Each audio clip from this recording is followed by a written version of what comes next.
Buenos días a todos, bienvenidos y gracias por conectar con Ideas Online. Soy Jaime Flores, subdirector de I+D+I de Canal de Isabel II y coordinador del grupo de I+D+I de AEAS, que aglutina más de una veintena de organizaciones trabajando en la innovación del agua en España, compartiendo conocimientos y experiencias con el sector y estableciendo puentes de colaboración con la universidad, centros tecnológicos y las iniciativas más innovadoras. Una de las formas que tenemos de compartir ese conocimiento en el sector es a través de los encuentros que hacíamos cada 2 años, llamábamos jornadas ideas, y que actualmente, y por condicionantes obvios, hemos adaptado a una serie de microsesiones mensuales online, con un formato muy breve, pero muy intenso. Escuchamos y debatimos con expertos del sector en temas que se ocupan de la investigación e innovación en nuestro sector. El evento de hoy corresponde a la 6ª microjornada de la serie y tiene por título Retos impuestos por el cambio climático. Será moderado por José Guillermo Berlanga, que es el director de I+D+I de FACSA, a quien cedo la palabra. Adelante, José Guillermo. Buenos días y gracias, Jaime. Bueno, bienvenidos a todos. Como decía Jaime, en la sesión de hoy hablaremos sobre los retos que nos impone el cambio climático. Yo creo que es evidente que el cambio climático y sus consecuencias están teniendo ya un importante efecto no solamente en la naturaleza y en el medio ambiente, sino también en la sociedad e incluso en el mundo empresarial. El cambio climático ya es una realidad y justamente nuestro país lo está sufriendo de forma más acuciante, con periodos de sequía e inundaciones que nada tienen que ver con lo que estábamos acostumbrados. Y con respecto al sector del agua, es evidente que el grado de afección del cambio climático es mayor en nuestro sector que en otros. Gestionamos agua y de alguna forma es donde el cambio climático está generando mayores impactos. En el sector no solamente tenemos que trabajar en pro de desarrollar nuevas tecnologías o procesos más sostenibles y resilientes desde el punto de vista medioambiental, sino también estar continuamente vigilando y probando nuevas tecnologías o procesos ya desarrollados que podamos implementar en las infraestructuras que gestionamos. Tenemos que estar a la vanguardia, obviamente, en nuevos desarrollos tecnológicos e intentar, además, realizar una escucha activa, ¿no?, con respecto a los requerimientos de la sociedad. En este sentido, es muy importante, desde mi punto de vista, conocer qué estrategias de adaptación al cambio climático se están llevando a cabo, por ejemplo, en otros países. Intentar trasladar las mejores prácticas a nuestro entorno. De la misma forma, creo que es importante analizar cómo otros sectores se están movilizando en relación al cambio climático, para sobre todo establecer sinergias y convergencias que nos ayuden juntos a implementar estrategias de adaptación más sostenibles. Y para centrarnos en estos retos, contamos hoy con Benigno López, que es jefe de división de Medio Ambiente de Masesa, que nos hará una presentación donde nos hará una introducción del concepto. Adelante, Benigno, cuando quieras. Muchas gracias, Guillermo.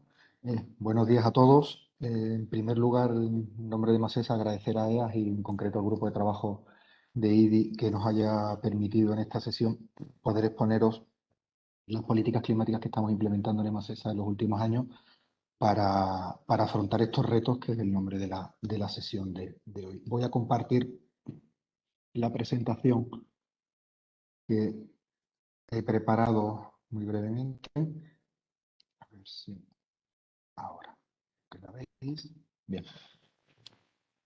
Habitualmente, cuando tanto internamente como externamente, y en el último tiempo son con bastante asiduas presentaciones relacionadas con el cambio climático, siempre utilizo esta imagen como la primera imagen, ¿no? Mi primera, porque me parece brillante en cuanto a las posibles dudas que pudiera haber, en cuanto a la realidad que ya ha expresado Guillermo en su intervención, pero además porque tiene que ver directamente con los servicios que prestamos y en concreto con el saneamiento. Y esas posibles dudas, esa afección que Guillermo ha comentado, que son evidentes.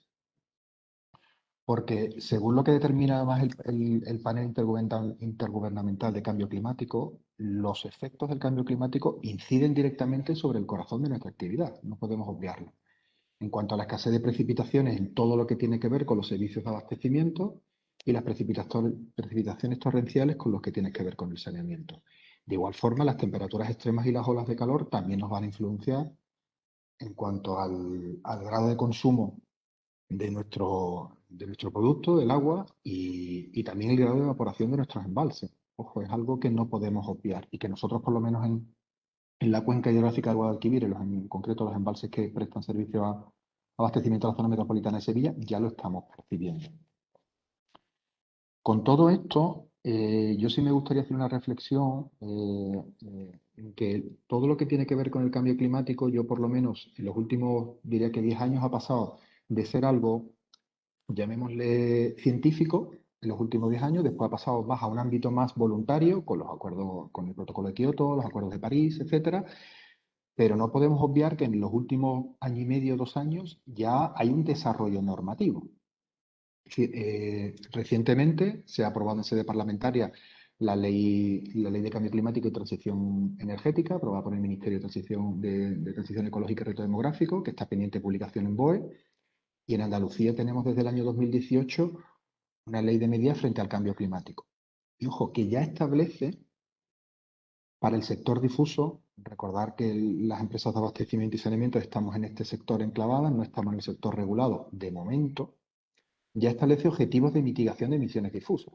Hemos pasado de el cambio climático está en el ámbito científico a ya empezar las empresas de abastecimiento y saneamiento a tener ya un marco normativo con una serie de requisitos legales que implementar. Esto que nos lleva a tener en cuenta, en que es necesario implementar acciones de mitigación y adaptación. Estas acciones de mitigación y adaptación, por un lado, requieren identificar previamente cuáles son los focos y, por otro lado, establecer cuáles son los riesgos climáticos. Para la primera parte, para el establecimiento de focos y mitigación, la huella de carbono. Y ya empiezo un poco a establecer cuál ha sido nuestra experiencia. Yo soy un firme partidario de lo que no se mide difícilmente se puede mejorar. Y la huella de carbono es la herramienta básica, es la métrica básica para calcular cuál es nuestra afección a ese cambio climático. Sabéis que hay normas de referencia y estándares de referencia. Nosotros hemos utilizado la 14.064 y la ventaja que hemos conseguido es que hemos imbrincado el cálculo de huella de carbono dentro de los indicadores ambientales de la empresa. Ahí os pongo un poco cuál ha sido nuestra evolución en los últimos 5 años. Es huella de carbono verificada por una entidad externa. Los datos del año 2020 fueron verificados la semana pasada por AENOR, es decir, que están recién salidos del horno.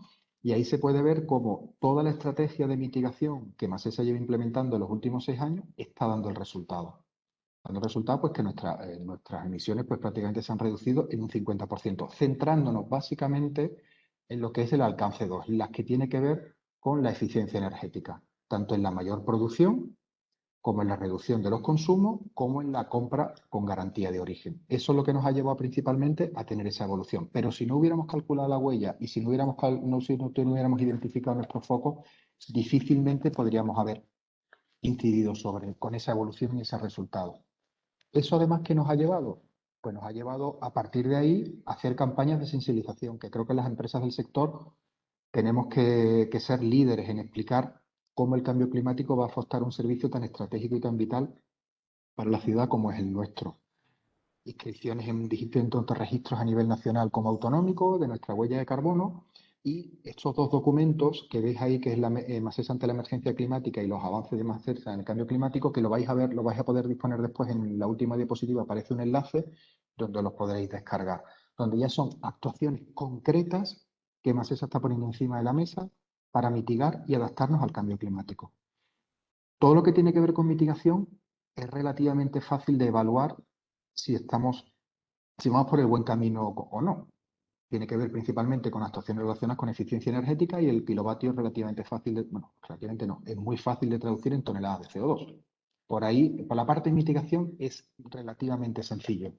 La complicación está en la adaptación, en establecer indicadores de adaptación y esas medidas de adaptación, como depósitos de retención de pluviales, como como campañas de sensibilización para el ahorro de nuestros usuarios, realmente no es fácil porque no hay una metodología establecida para hacer ese seguimiento de esa adaptación. Nosotros nos hemos tirado a la piscina y recientemente en el Consejo de Administración de marzo pasado se aprobó un plan de emergencia climática. También he puesto ahí el plan de emergencia por sequía porque también se aprobó en esa misma fecha y de alguna forma tiene que ver directamente con la adaptación, con la resiliencia, el incremento de la resiliencia de nuestros servicios. Con este plan de emergencia climática lo que hemos intentado es impulsar una acción coordinada en toda la organización en materia de cambio climático y que la variable climática esté incluida dentro de la gobernanza y la toma de decisiones. No ha sido fácil, pero de alguna forma cualquier proyecto de ingeniería, cualquier proyecto de explotación ya contempla la variable climática desde la redacción de proyectos hasta la ejecución. Insisto, no ha sido sencillo, ha sido una labor compleja, pero este plan nos va a generar muchísima información climática. Estamos seguros que va a favorecer la transición energética a través de medidas concretas, por supuesto, el incremento de la resiliencia con todo lo que tiene que ver con las medidas de adaptación. Va a promover la transparencia en cuanto a las actuaciones de inversión de cara al ciudadano y, sobre todo, es un proceso que lo hemos hecho participativo, tanto de manera interna como de manera externa. Es decir, hemos contado con partes interesadas, con la ciudadanía, con los ayuntamientos a los que prestamos servicios, para que de alguna forma no sea solo, porque este tipo de documentos muchas veces suele tender a que lo elabora el área correspondiente o la unidad funcional correspondiente de la empresa. Nosotros lo hemos hecho de manera participativa. Relacionado con la parte de adaptación, ¿cómo lo hemos hecho? Porque en mitigación todos podréis, hay muchísima bibliografía y es relativamente fácil calcular los indicadores de mitigación. De adaptación no es tanto así, no hay metodología y hemos creado una metodología propia. Hemos identificado los escenarios climáticos, el RCP 4,5 y el 8,5, es decir, uno más, digamos, más pesimista y otro menos pesimista. A partir de ahí hemos evaluado qué impactos son en nuestro alcance geográfico y hemos determinado los riesgos que tienen esos impactos en nuestro servicio. Os podéis imaginar cuáles son porque todas las empresas del sector tenemos básicamente los mismos. Y a partir de ahí, con una matriz de probabilidad, vulnerabilidad, etcétera, hemos establecido cuáles son los principales medidas que deberíamos de tomar para adaptarnos de manera de incrementar la resiliencia, y esos son los que estamos ahora implementando dentro del plan de emergencia climática y el plan de inversiones que tiene Masesa hasta el año 2030. ¿Vale?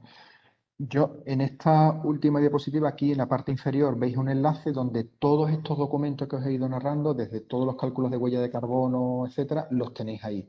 Por supuesto, en la primera diapositiva tenéis mi dirección de correo para ampliaros cualquier otra información. Bueno, lo que pretendía con esta presentación es básicamente un poco abrir el debate. Abrir el debate y decir, oye, que de manera concreta una empresa que además está en el sur de España, por lo cual la afección al cambio climático parece que va a ser mayor que las empresas que están en el norte de España, qué es lo que estamos implementando y qué es lo que estamos poniendo en marcha, ¿no? Yo, Guillermo, por mi parte, te paso la palabra. Muchas gracias, Benigno, por tu exposición. Y bueno, pues como tú decías, presentación introductoria, pasamos a la mesa de debate. Hoy la realidad es que debido al interés del tema hemos tenido que ampliar en un participante más el debate y los que van a intervenir son directamente Almudena Ospido de Cretus, es profesora del Departamento de Ingeniería Química del Grupo de Biotecnología Ambiental de la Universidad de Santiago de Compostela, Francisco Montalbán de Everis Ingeniería, que es director técnico del Departamento de Agua, Enrique Hernández, de Aqualia, director de Sistemas de Gestión, Sostenibilidad y Riesgos, y Gustavo Rodríguez, de Socamex, responsable de Eficiencia Energética y Cambio Climático. Informaros además al auditorio que disponen de una sección de preguntas y respuestas para dirigir sus dudas al moderador, que soy yo. Y bueno, yo seré directamente quien les traslade dichas preguntas a los ponentes. Vamos de hecho a la primera de las preguntas que va para Enrique Hernández, de Aqualia. Enrique, ¿qué está haciendo el sector del agua urbana respecto al cambio climático? Adelante, Enrique. Muchas gracias, José Guillermo. Bueno, la verdad es que este es un sector que podríamos decir que a pesar de que efectivamente está muy influido por el cambio climático, como ha dicho Benigno antes, y a pesar de que en la ley de cambio climático recientemente aprobada se habla poco del agua, la verdad es que tenemos dos premisas básicas, ¿no? Que es una, que es un sector que tiene una actividad fundamentalmente medioambiental. Y la segunda premisa es que no es un sector muy intensivo en gases de efecto invernadero, pero a pesar de eso, efectivamente este sector está muy comprometido con el cambio climático, siendo eficiente energéticamente, como también ha dicho Benigno, usando energías renovables, produciendo energías además no contaminantes en las biofactorías, lo que antes llamábamos depuradoras, pero ahora que llamamos biofactorías precisamente por todo lo que hacemos en la economía circular, que se ha tratado en alguna otra sesión también de este grupo de trabajo, y calculando la huella de carbono, que es fundamental en el sector, como bien ha dicho Benigno, ¿no? Gracias, Enrique. La segunda cuestión se la dirijo a Gustavo Rodríguez, de Socamex. Gustavo, ¿cuál es el papel de la gestión de la demanda en el cambio climático y qué puede aportar el sector del agua en este campo? Adelante, Gustavo. Hola, buenos días, Guillermo. Pues cuando se habla de cambio climático, los principales campos que siempre tratamos siempre son las energías renovables y la eficiencia energética. Pero es fundamental también actuar sobre la gestión de la demanda para permitir la integración de estas energías renovables en el conjunto del sistema. Por ello, desde el Plan Nacional Integrado de Energía y Clima se ha abordado esta cuestión de la transformación de la demanda antigua más pasiva en una demanda más activa, con el fin de poder tener una curva de consumo global más flexible y más equilibrada. Desde nuestro sector tenemos el reto de gestionar esta demanda de una manera mucho más proactiva. Por ejemplo, en las estaciones depuradoras, realizando los procesos de aireación por ciclos o derivando consumos a periodos valle, o de la misma manera en instalaciones de bombeo, pues utilizando los depósitos de agua como elementos de almacenamiento de energía en su forma potencial y no solo como elementos de almacenamiento del recurso. En nuestro país aún quedan infinidad de instalaciones de bombeo en los que los consumos de energía se asocian linealmente a la demanda de agua. Disociar esta demanda energética y esta demanda hídrica lo podemos conseguir automatizando e integrando conceptos que intervienen en el proceso, desde el diseño de las instalaciones a los consumos eléctricos o de agua hasta las tarifas eléctricas. Todo esto se conseguirá avanzando en la transformación digital de nuestras instalaciones a través de procesos inteligentes de análisis de datos y de toma de decisiones. Gracias, Gustavo. Y ahora una pregunta para Almudena Ospido de Cretus. Almudena, ¿qué herramientas de evaluación juegan un papel importante en la lucha contra el cambio climático en el sector del agua? Adelante, Almudena. Gracias, Guillermo. Buenos días y muchas gracias por la invitación que me permite estar hoy aquí. Pues como brillantemente ha presentado Benigno, la incorporación del cálculo de la huella de carbono tiene múltiples beneficios para las empresas y en función del objetivo y del alcance del cálculo, pues se debe seleccionar la metodología más adecuada de entre las existentes y reconocidas internacionalmente. Pero no debemos confundir una parte con el todo. Los desafíos globales no solo precisan de un progreso científico claro en disciplinas individuales, sino también de cohesión entre ellas. Y por eso necesitamos una nueva manera de pensar que nos permita entender e incluir todas las consecuencias ambientales, sociales y económicas de nuestras decisiones. Y esto es el pensamiento de ciclo de vida, ¿no? Pues solamente adoptando una perspectiva de ciclo de vida seremos capaces de detectar los costes escondidos y valorar las contrapartidas de manera explícita y transparente, así como identificar los puntos críticos clave de un producto o sistema para establecer prioridades al formular acciones o estrategias. Existen herramientas de ciclo de vida que abordan específicamente la evaluación del comportamiento ambiental, económico y social, mientras que lo que llamamos el análisis ambiental de ciclo de vida, ACV, que estoy seguro que para la audiencia estas siglas son conocidas y esto se ha estandarizado en las normas ISO 14040 y 44, no existen normas concretas para el análisis de coste ni para el análisis social. Si bien la iniciativa de ciclo de vida de Naciones Unidas ha desempeñado un papel fundamental desarrollando documentos guías con pautas que describen cómo se puede utilizar para entender los costes económicos, así como los impactos y riesgos sociales a lo largo del ciclo de vida de un producto, proceso o servicio en este caso. Muchas gracias, Almudena. La cuarta pregunta es para Francisco Moltán de Everis. Todos los estudios sobre el cambio climático coinciden en que uno de sus efectos será la reducción de las precipitaciones y, por tanto, de los recursos hídricos y que aquellas serán menos frecuentes, pero más intensas. ¿Cómo deberían los embalses adaptarse a esta nueva situación? Adelante, Francisco. Muchas gracias, Guillermo, y buenos días. Quiero empezar subrayando la importancia esencial que tienen los embalses del suministro y la gestión del agua en España. Hay que recordar que el 80% del agua que usamos ha pasado por embalses. Precisamente por nuestra peculiar climatología, a lo largo del tiempo nos hemos ido dotando ahora mismo tenemos un parque de más de 1.300 grandes presas, pero tiene una edad media ya que supera los 50 años. A lo largo de este tiempo, y precisamente por el clima, las diferentes avenidas pues, han ido acumulando materiales sólidos que se han acabado acumulando en los embalses y afectando a la pérdida de su capacidad. Incluso, en algunos casos, se han aterrado órganos de desagüe. Por otra parte, las proyecciones Cordex sobre cambio climático indican un incremento sustancial de los caudales punta afluentes a las presas, con lo cual, para adaptarse a la nueva situación y gestionar avenidas de mayor intensidad, tenemos que revisar todos los estudios de iluminación y definir unos nuevos niveles de explotación que tenderán a incrementar los resguardos, precisamente para esperar a que lleguen esas avenidas.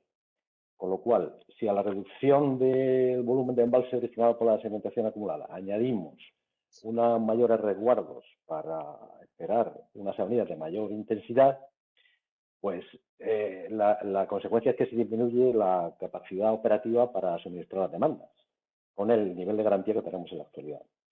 Entonces, ante esta situación, una de tres: o limpiamos los embalses de los sedimentos acumulados, o recrecemos las presas actuales para tener mayor volumen, o construimos nuevas presas.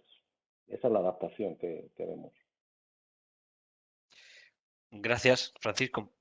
Vamos con una segunda ronda de cuestiones y esta pregunta va para Gustavo Rodríguez. Gustavo, ¿cómo puede validar una empresa su adaptación al cambio climático? Adelante, Gustavo.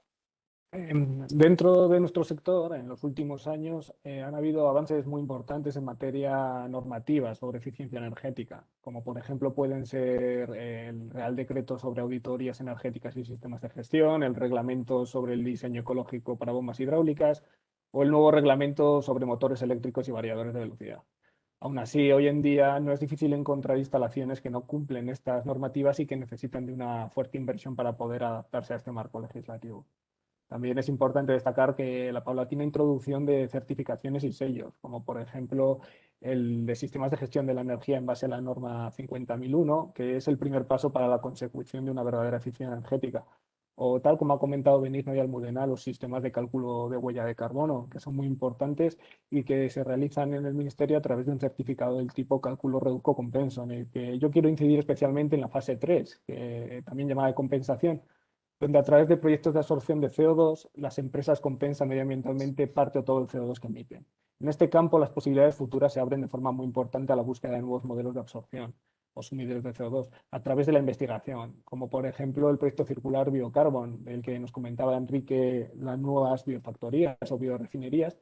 Este proyecto del que forma parte Socamex, la absorción de CO2 se realiza a través de microalgas que permiten la obtención de productos de alto valor añadido, como por ejemplo pueden ser los biofertilizantes. Gracias, Gustavo. Una pregunta más para Almudena Ospido. Antes mencionaste varias metodologías de evaluación que todavía no vemos muy aplicadas en nuestro sector. En tu opinión, ¿cuáles son las principales barreras? Adelante, Almudena. Gracias, Guillermo. Pues bueno, la necesidad yo creo que de alcanzar un consenso y promover un mayor desarrollo de ciertos aspectos metodológicos para mí son los principales retos. Existen varios artículos de revisión sobre ACV aplicado específicamente al tratamiento de aguas residuales, así como trabajos que amplían el alcance y abordan todo el ciclo urbano del agua, pero con resultados no siempre coincidentes e incluso contradictorios. Por ello, en 2012, dentro del Modeling and Integrated Assessment Specialist Group de la IWA, la International Water Association, creamos un grupo de trabajo con el objetivo de facilitar el intercambio de ideas y desarrollar consenso en la aplicación de ACV a los sistemas urbanos de agua. Y en 2020, o sea, el año pasado, publicamos una revisión crítica de un total de 121 trabajos en este ámbito y una guía de apoyo para investigadores y profesionales que realicen o quieran realizar estudios de ACV para la toma de decisiones informadas en la planificación, el diseño y la automatización de la gestión e infraestructura de aguas residuales, así como en el desarrollo de nuevas tecnologías. Este documento guía al lector a través de la metodología en aspectos claves para entender como la correcta selección de la unidad funcional, ¿no? Esa base de cálculo. Aspecto o de base de comparación entre instalaciones. Aspecto crítico, como vimos, por ejemplo, en el desarrollo del estándar europeo de eficiencia energética, derivado del proyecto NERWater que coordinamos aquí desde la USC, puesto que no todas las plantas realizan la misma función y el hacerlas comparables, por ejemplo, en base a una unidad de comparación débil, en mi opinión, como es el metro cúbico de agua tratada, pues puede inducir a resultados erróneos. Soy consciente de que la metodología de ACV, a diferencia quizá de la huella de carbono, como bien mencionaba Benigno antes, no ha dado todavía el salto que nos gustaría desde el mundo científico-académico al mundo empresarial por su complejidad, tanto en el desarrollo como en la interpretación de los resultados que de ella se derivan. Pero creo firmemente que esta guía pues, puede ser la pértiga que hacía falta para ese salto. Muchas gracias, Almudena. Y ahora para Francisco Montalbán. ¿Considera que conocer la capacidad real de los embalses en la situación actual sería la primera actividad que habría que desarrollar para su adaptación al cambio climático? Tengo entendido que hicieron un trabajo de este tipo en la República Dominicana. Adelante, Francisco. Pues efectivamente, la primera actuación que tenemos que hacer es conocer la realidad de volumen que tenemos en los embalses. No en todos ellos, evidentemente, porque uno ha sido más afectado que otros, pero sí en los fundamentales. Para ello, tenemos que hacer levantar el modelo digital del terreno de todo el embalse mediante estudios batimétricos para la parte sumergida del embalse, completada con buenos LIDAR, de tal forma que integrando los dos modelos tengamos el modelo global del embalse. Esto nos permitirá conocer, primero, la distribución espacial de los sedimentos en el embalse, el nivel que alcanzan los sedimentos a la pie de presa y su posición con respecto a los órganos de desagüe, para ver cómo estamos con respecto a la posibilidad de las tomas y demás. República Dominicana, bueno, por comparación con los volúmenes iniciales, ya sabremos la pérdida que tenemos de volumen en cada uno de los embalses. República Dominicana, con respecto a las avenidas, tiene un problema más agudizado que nosotros por su posición caribeña. En los últimos 100 años han sufrido como 20 huracanes y 10 tormentas tropicales. Hicimos un trabajo en 2014-2016 en los 8 principales embalses. Hicimos estos modelos. Actuamos sobre 135 kilómetros cuadrados del conjunto de los 8 embalses y como datos significativos podemos apuntar que la capacidad inicial que tenía el conjunto de los 8 embalses eran 2.056 hectómetros cúbicos y en el 2016 ese volumen descendió a 1.680, con lo cual en conjunto se perdió en torno a un 20%, o sea, unos 370 hectómetros cúbicos. Y un dato, esto varía bastante, hay algunas que perdieron el 30% y las más jóvenes pues hasta ahora menos. Pero una ratio significativa puede ser que cada año se pierden como media 1 hectómetro cúbico y medio de volumen de embalse en la República Dominicana. Entonces, conocer esto en las presas fundamentales españolas es esencial para poder adaptarnos a la realidad que viene. Muchas gracias, Francisco. Y la última de las preguntas de la segunda ronda es para Enrique Hernández. Enrique, ¿cuál es la estrategia que está siguiendo una empresa como la tuya con respecto al cambio climático? Bueno, la verdad es que Aqualia tiene una estrategia a largo plazo para luchar contra el cambio climático basada en cuatro pilares fundamentales, ¿no? Lo primero que hicimos allá por el año 2010 fue certificarnos toda la actividad en eficiencia energética, ¿no? Nos parecía importante contrastarlo contra un estándar internacional como es la ISO 50001. Una vez hecho eso, lo que hicimos fue calcular la huella de carbono un año después. Yo creo que fuimos la primera empresa que calculó la huella de carbono de toda su actividad en España y lo hizo además calculando el alcance 1, 2 y 3. Y lo que hicimos además fue esta metodología de trabajo pasarla a nuestros contratos de Chequia y Portugal. Y después lo que hicimos fue participar en el proyecto Clima del entonces MITECO en 2018, con un proyecto pionero entonces, que era la obtención de biometano a partir del biogás obtenido en la digestión de los fangos de las depuradoras como combustible para vehículos, ¿no? Y que tuvo bastante éxito y además el Ministerio nos permitió presentarlo en un acto que hubo entonces, ¿no? Y por último, tener un plan de reducción que lo revisamos cada 3 años, ¿no? Basado en 3 objetivos, que es la disminución de emisiones producidas por el consumo de energía eléctrica, la disminución del consumo del agua y la protección y recuperación de los ecosistemas. Muchas gracias, Enrique. Y bueno, en general, muchas gracias por vuestras intervenciones, que la verdad es que han sido muy esclarecedoras y sobre todo respuestas muy oportunas, ¿no? Vamos a pasar directamente ya a las preguntas que tenemos del público. La primera que nos ha llegado es para Enrique Hernández. Y la pregunta es, ¿qué retos consideras que tenemos que afrontar desde el sector en el futuro? Bueno, a mí me parece que el sector del agua lo que tiene que tener es un compromiso sectorial, ¿eh? Es decir, funcionar como sector. Es decir, a mí me parece que tenemos que tener una hoja de ruta común, puesto que somos un sector muy sensible a todas las consecuencias del cambio climático. Tenemos que tener una metodología común para el cálculo de la huella de carbono, lo hemos hablado ya por algunos de los intervinientes anteriores, me parece que es fundamental para que sea homologable y para que sea comparable los cálculos que hacemos a la empresa de este sector y por lo tanto tener un inventario nacional de la huella de carbono del sector, ¿no? Y otra cosa que es fundamental, que también se ha dicho antes, es comunicar a la sociedad todo lo que hace este sector, siendo un sector fundamental y con las repercusiones que tiene el cambio climático en nuestra actividad cotidiana, ¿no? Perfecto, Enrique. Una pregunta para Gustavo. ¿Cuál será el papel de los sistemas de gestión de la energía en la reducción de los gases de efecto invernadero?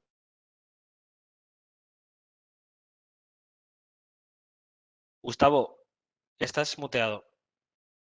Disculpa. En mi opinión, te comentaba que en el medio plazo las auditorías energéticas globales, que ahora ya son obligatorias por el Real Decreto 56/2016, quedarán descartadas como un medio de conocimiento y control de la gestión de la eficiencia energética. Es probable que se tienda más a unas auditorías específicas en materias concretas, como pueden ser análisis de redes, bombeos, proceso, aireación, y hacia la implantación de sistemas de gestión de la energía más avanzados, que si bien actualmente se están implantando y certificando a través de la UNE 50001, aún se siguen utilizando indicadores de desempeño demasiado globales y con relaciones muy simples, incluso periodos de recogida de datos muy amplios. La tendencia de estos sistemas de gestión de energía es la paulatina monitorización en tiempo real mediante equipos de submetría, controlando y centralizando todos los puntos de consumo en un único lugar, planificando alarmas sobre las incidencias, paros, consumos inapropiados, arranques, etc.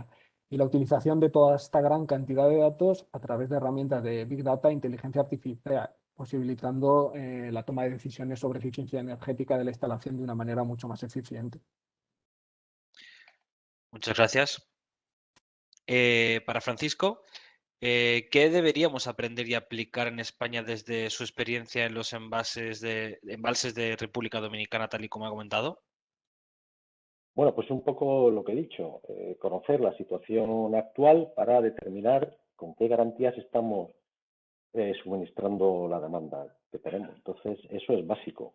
En España, el CEDEX hacía campañas anuales de batimetría de los embalses, pero yo creo que hace como 15 años o por ahí dejó de hacerlo. Entonces hay que recuperar ese trabajo, sobre todo en los sitios donde los ingenieros saben que las demandas están sufriendo problemas de garantía. Y por una parte, conociendo esa situación y la situación de cambio climático en estas avenidas, ver cómo estamos de garantía de suministro a esas demandas. Eso es básico. Hacer esto yo creo que es básico. Ahora que vienen fondos europeos, si es que vienen, podría ser una buena línea de inversión, hacer un programa para conocer la situación real de la capacidad de nuestros embalses. Perfecto, Francisco, muchas gracias. Nos preguntan también desde el público, a ver quién de vosotros podría dar contestación.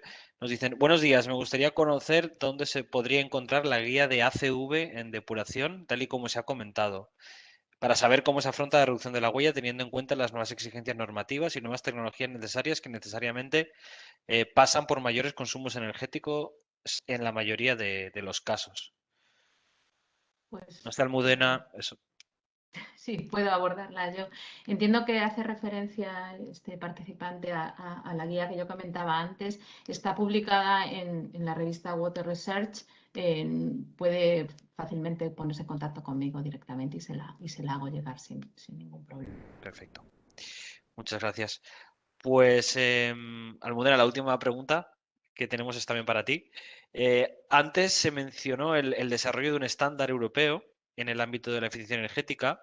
¿Cómo encaja esa parte en cuanto al consumo de energía en la necesidad de evaluar el todo?